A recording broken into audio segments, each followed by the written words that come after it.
I moved in '92. Before that, it was called Harper's Automotive.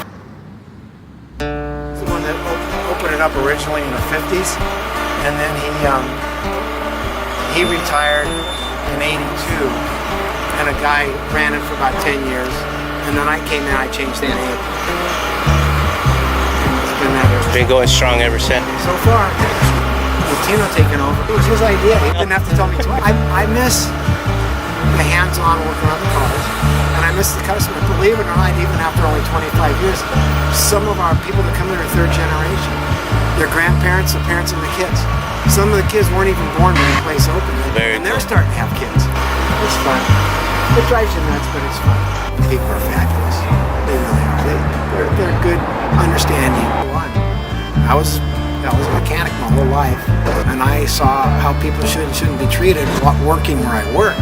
After 20 years, I says, I need to try it on my own. Bought a bunch of equipment, here I am.